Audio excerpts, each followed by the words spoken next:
My dad raced here for years, so coming here was like coming to Disneyland. You know, I mean, he had the playgrounds and he had everything. And I tell people, I said, I think I've won every possible thing that could win here. I mean, the bicycle race, the bowling ball throw, the grocery cart push, the money grab, the demolition derby, and I could never win the National Short Track Championship race. It was just, in '88 we had him killed and I got wrecked by a lap car, and so finally in '89 when I won, I got out of the race car, I went over to the edge of the track and took a bite out of the asphalt and chewed up and spit it out. And that was like, I finally won everything here.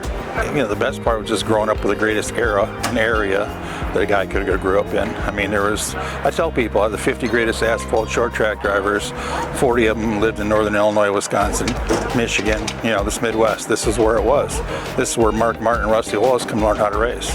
You know, they could have went anywhere in the country, but they come here because we race 6 nights a week. And, you know, for me to not have $5, have to race against Strickland, Shearer, and Dave Watson. I mean, the list goes on, you know.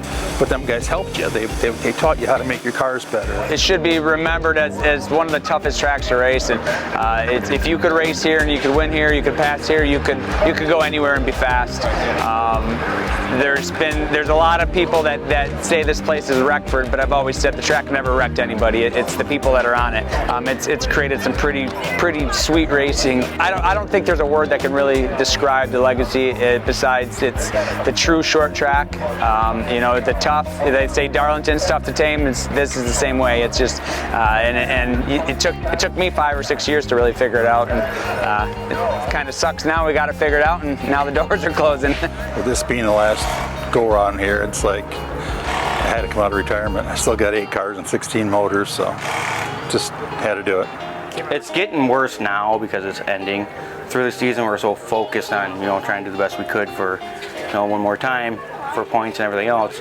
But now, like championship night, it's a little rougher, and this weekend it just started, so by Sunday it's going to be pretty rough because this is all I've known, you know, since I was like 3 years old. On Sunday, when we don't get to race anymore, probably might have a tear or two. I mean, at the end of the day, we're all a family, and I think that this place created that. All my friends, most of my friends, like 95%, are from the racetrack, from here. It's sad to see it because you won't see it again after this year. That's what I try not to think about. But to have my name on there with Trickle and Shear and Mark, all them names, it's cool. When I grew up, that's what I wanted to do. And I was blessed enough to be around the right people and become a race car driver myself. I was about 28 when I first started, and then from there, this track blessed me with a lot of championships.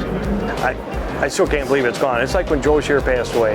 I come here the first night because he passed away before the racing season. I remember walking through pit lane, and I swear I felt something with Joe. I'd never feel like that. And I ain't gonna feel it until, I guess, the first time I go by here and it ain't here. You know, because right now it's still here, so it's there. But the first time I go by and whatever's gonna be here, that's when you're gonna go, wow. It's too bad. I mean, it really is. It's been a great season, and something that, you know, we're going out on top. We've had great crowds, great weather. This weekend's supposed to be fantastic.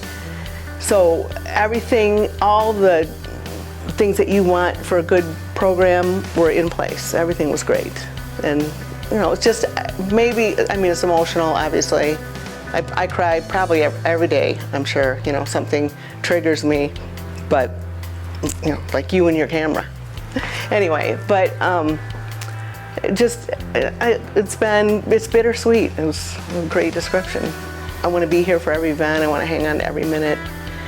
You know, I can't really think of one favorite thing. It's just every year that I've been here from 1966 on up, something great happened, and that was the best thing ever in my life. And then the next year was something else. I remember coming here as a kid. The only thing was here was a barn up in the hill. There was nothing within 5 miles of this place. This is family to me. This going away is hard. I've raced at 226 racetracks, and this is my favorite place. So put it there, you know, think of that. You know, I mean, I consider like Homestead, you know, had 3 configurations, Lake Geneva had 2 configurations, Jefferson had 2 configurations, but, you know, this was and always will be my favorite.